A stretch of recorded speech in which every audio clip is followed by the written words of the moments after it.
You might be looking at the title and thinking, geez, why does the guy who's so focused on adding relevant discussion material with each video want to talk about a game that's been discussed to death? Because, you know, this game was all the rage 2 years ago. It won many Game of the Year awards, and being a horror experience, it was ripe for the LP picking. Being a YouTube critic means shoehorning in tried and true idioms no matter how little sense they make anyway. If each one of my videos is meant to add something, what does my video of Alien Isolation add 2 years after the game's release? Damn, you stumbled upon my secret. This is as much a review as it is a backdoor brag clip. Nightmare mode was added some months after all the DLC had come out, because I guess fans of the game figured it wasn't already hard enough. Now, I'm not generally one for gaming accomplishments. I find the term a bit of an oxymoron because the medium's just a fucking hobby for most people. But in terms of what I'm most proud of, including numerous -1s on Ghost of Perdition, getting the Platinum Trophy on Jak and Daxter, and doing a low-level speedrun of Parasite Eve 2, beating Alien Isolation on Nightmare is probably among my best achievements, and we'll get into why as we go. Taking place between the first and second oh, you probably know all this already. And even if you didn't, I'd say how easy it is to suss out story details from minute 1 is the game's second biggest flaw. Because you play as Amanda Ripley, Ellen's daughter, anyone who's seen Aliens will know that Amanda lives through this game to die of old age before her own mother. You remember this because it's probably the saddest moment of the films. Besides, you know, the end of 3. But it's a guarantee that if one person lives through an alien outing, everyone around them is dead on arrival, including Samuels, who, oh, there's no way he's the obvious android of the game, right? The game does toy with the question of whether Weyland-Yutani is the most evil corporation, but Isolation's story is otherwise completely by the numbers. And it's a little frustrating right at the beginning of the game because even taking the slow burn of the typical horror arc into account, it takes too long to get to the point. Oh my god, there's a killer on this space station. Wow, who could it be? Do you think it's one of the most iconic movie monsters? The one on the bloody box? But once you get to first playdates with the Xenomorph, it is insanely good. Again, from a raw quality perspective at least, the alien itself is well spoken for. It's very perceptive, it'll learn from what you throw at it and resist it more and more. It can sniff you out based on clues you leave behind. It's the next generation of Nemesis from Resident Evil. But you've heard all this already. I actually went into this game for a second time, better looking for the caviars, the ways you could game the alien and find out which parts of the AI were just smoke and mirrors. And there are a few, but not as many as I thought would be, especially on Nightmare. I've become jaded to a lot of supposedly smart AI in games simply because I've accepted it's clearly one of the hardest parts of game development, but the alien is very close to the real deal. First of all, just because it's easy enough to guess the rhythm of when the creature is going to show up doesn't make you any more prepared for him. When you hear him sneaking around in events, he likely won't show up unless you make noise or get to a point later in the level where his appearance is guaranteed. But the challenge lies in how sustained his presence is once he arrives. There are other humans on the station and most of them will just open fire if you come across them. Gunshots are lethal on their own, but their big risk is attracting the Xeno, which will immediately kill whoever was shooting, and unless you hide exceedingly well, will know exactly where to catch you straight after. More importantly, it'll stick around for basically the rest of the level once it shows up, making your current objective a hell of a lot harder. There's a couple of times I hit an invisible end level trigger and heard it jump into the vents as an obvious response, but for the most part, once this finger's on your tail, it's impossible to shake. Which is really what makes the alien so much more than just a strong predator. No, not that Predator, that's a completely different franchise. Sort of. The power of Alien Isolation comes from how the title character seems to always be on top of you. The tension comes from facing off against a tremendous foe that will exploit nearly any mistake you make instantly. And with the margin for error being so small, the proximity of things going horribly wrong is always very close. It is a truly oppressive power, and the alien achieves this with nothing at his disposal but his natural biology. Normally Amanda would be able to turn the tides with a variety of tools and weapons, but this is probably Nightmare Mode's biggest change. George Super Bunny Hop Weidman once made general complaints in the direction of Isolation, but really talking about a lot of modern games, about generic upgrade and crafting systems that lead to a false sense of accomplishment. I'm not going to call him wrong, especially since he's his own guy, he can think whatever he fucking likes. But I would be interested to see how he'd take to a nightmare run of Isolation. If he hated its crafting system so much, he'd relish how little you get to use it on the hard setting. Most crates, corpses and so on have nothing to pick up, and what little you can scrounge, you had better make sure you use properly. Although this nullifies a lot of the exploration, it heightens the challenge of the game in a huge but natural feeling way. This goes hand in hand with another big change, your motion scanner. What was once an invaluable tool is now, well, look at it. When I first picked it up, I thought the glitchiness was just temporary, that I'd have to fix it or find a better scanner. But nope, this is how it behaves in the game. Although it's still invaluable for getting a bead on an enemy you come across, it's really only useful in finding an enemy's general area and occasionally its elevation. The rest is all on you. Between those two elements and your map being completely unavailable, it puts the focus on map knowledge and human intuition as your greatest assets for survival. The challenge is not simply in getting out of Sevastopol, it's in doing it as effectively and with as few items used as possible. With those big changes, and the little ones under the hood that just make the alien generally harder, using the audio and listening to where your enemies are is 20th Century Fox.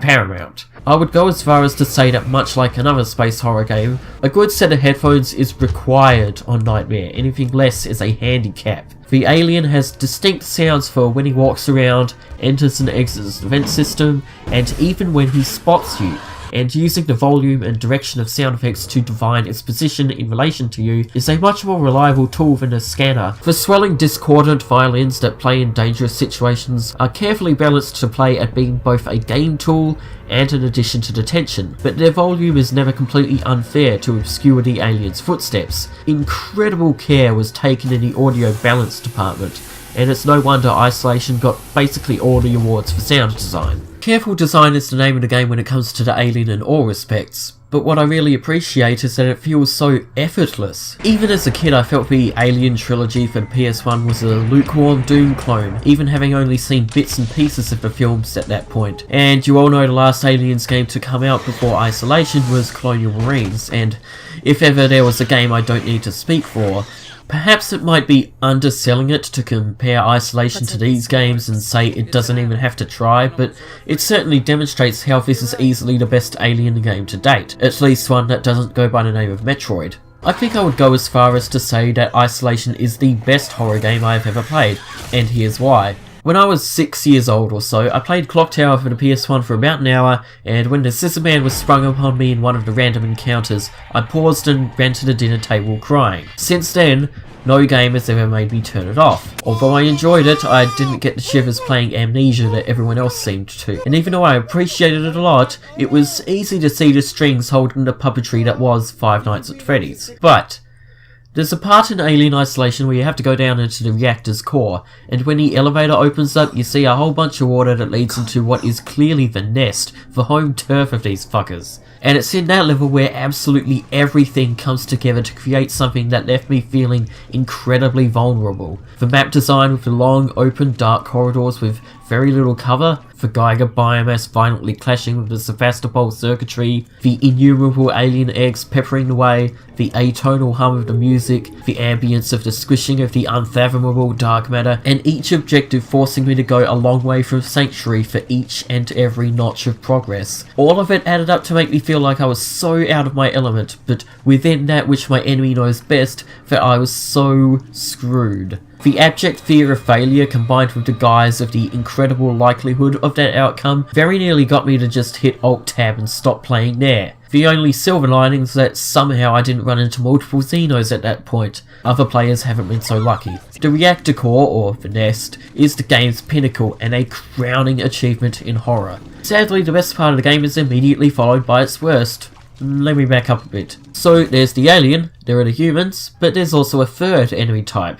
For Working Joes, androids developed by Seegson in direct response to the ones made by Weyland-Yutani, and although the idea that they don't hold a candle to Ash Call and so on is supported by the game's lore, it shouldn't have been so strongly enforced by the game's mechanics. In terms of positives, Hearing their completely cold chatter as you skulk around with the robots finding weirdly ironic business and maintenance quips to throw at you like, don't run, running causes accidents, promotes the weird uncanny valley angle that gives pretty much all robots in horror their unique edge, and you know, they aren't quite as bad on Nightmare as they are on normal.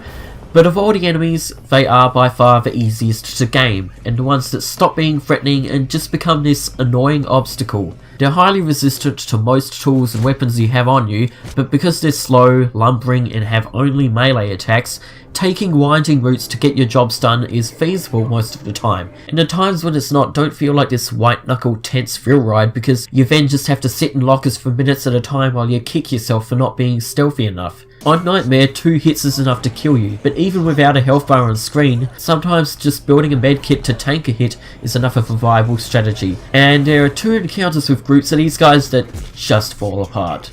At the climax in the middle of the game is this incredible encounter with the alien where you lure it to a medical wing to be sealed and shut off into space before the security officer of the station takes no chances and traps you in there with it. What follows is this loud, disorienting section where you have to carefully make your way to the airlock, wait for it to be primed, and escape while avoiding an alien hellbent on killing the only living thing it can possibly find. Up to that point, it's the single hardest section, but success means you're free of the alien for a long time. It works great for pacing. Beating the hardest encounter thus far gives you a nice little reprieve from the alien. It works as both a meaningful reward and a bit of variety. However, the Joes are basically your only enemy up until you hit that core, and well before then is a part where the game literally hands you a shotgun, a decent amount of ammo, and EMP bombs, and sticks the next keycard on the corpse of 1 of 6 or so working Joes to ambush you. It couldn't go against the general conceit of the game any harder. So there's that moment, and the aforementioned worst part of the game that directly follows the nest, where you have to throw a few switches and hack a few terminals to purge the reactor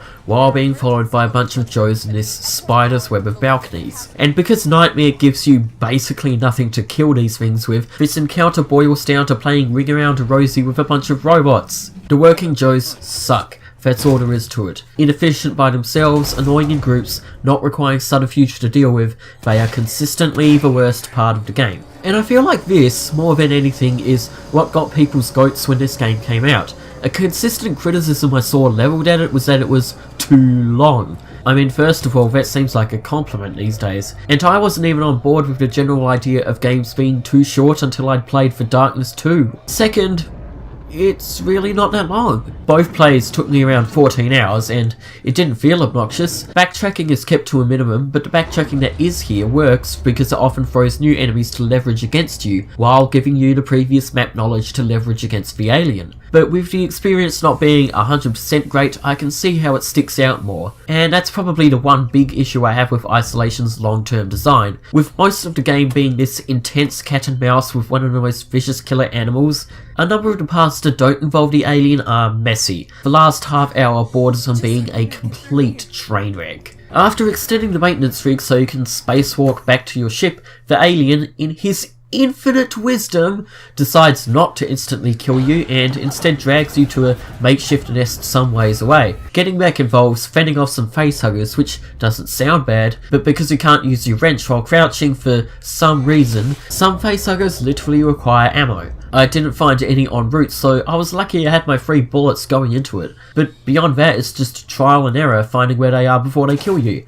And the episode out on the train tracks is just an excuse for a few jump scares and a bit of spectacle. And the ending is just plain unfulfilling, even if we already know what happens in the wider canon. Those few blotches and a slow start are the only parts of the wider design I can really fault Isolation for. I definitely disagree with the assertion it needed more emotional context. I mean, yeah, maybe Amanda finally finding her mother's sign-off message could have been delivered with more gravitas.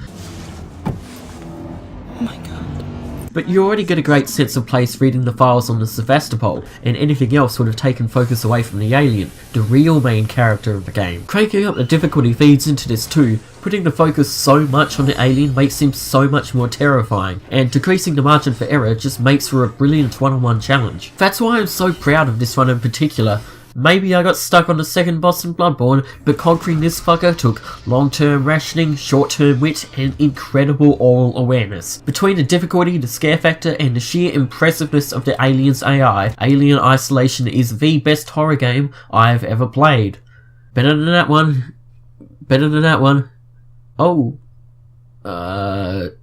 Tie. Concerning the DLC, I played the 2 pieces of launch DLC that tie into the first movie. Crew Expendable, I'm sad to admit, is where my run on Nightmare came to an end. I just didn't have enough flamethrower fuel to survive the vents. But it's a nice nostalgic throwback with a nice challenge of having a pretty much completely flat plane to evade the alien on. Check those corners. The climax is also pretty great because it reminded me of a story my dad used to tell me. When he was younger, he had an Alien game for the Commodore 64, I think, and he'd tell me how he lured the alien to the airlock, but there was a glitch that prevented him from beating the game. Well, now I have to scan the credits for his name because I have to wonder if that was the inspiration for this mild deviation from the film. Speaking of the film, the first is actually the only one I've seen in its entirety. I was planning to watch all of them leading up to Prometheus, but, well, let's just say that after I saw Prometheus, my dad promised never to take me to the movies on his behalf ever again. And that's it, I never got around to watching the rest of them.